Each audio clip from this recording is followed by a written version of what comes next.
Domenica 19 febbraio, presso lo stadio Maurizio Quaggia di Mogliano Veneto, si è tenuta la 10ª partita del campionato nazionale di eccellenza.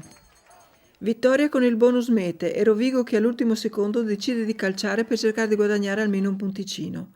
La partita è stata sicuramente piacevole per il numeroso pubblico accorso oggi allo stadio ed ha visto sostanzialmente due partite diverse. Nel primo tempo Mogliano parte bene con la bellissima meta di Matt Cornwell, al termine nominato Man of the Match, ma poi Rovigo impone il proprio gioco, creando molti problemi nei punti d'incontro e non permettendo mai a Mogliano di sviluppare azioni pericolose. Segna due mete con Basson e Van Niekerk, frutto della grande passione esercitata.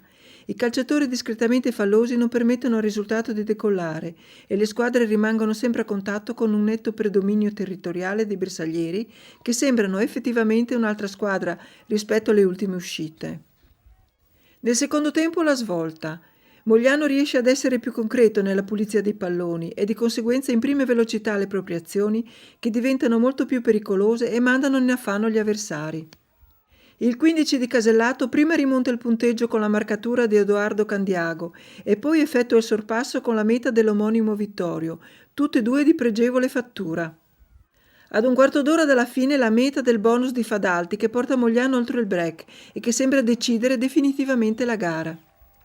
Poi reazione di orgoglio del Rovigo che riesce a tempo scaduto a raccogliere almeno un punto da questa difficile trasferta.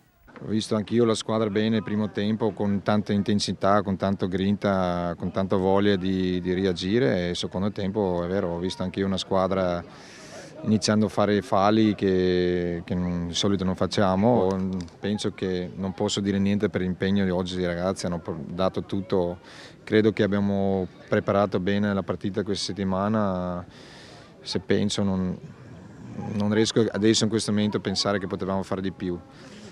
Mogliano invece oggi è stato bravi, sono stati, diciamo, avevano un motivo di vincere questa partita, giocavano in casa loro e credo che dopo la prima meta e il secondo tempo hanno trovato un po' di entusiasmo. È stata una partita un po' strana perché abbiamo fatto un primo tempo sottotono, molto nervoso, un secondo tempo sicuramente abbiamo avuto più confidenza nel nostro gioco, abbiamo lasciato nello spogliatoio la paura di sbagliare e i risultati si sono visti, per cui siamo abbastanza contenti, continuiamo ad andare avanti per questa strada qua.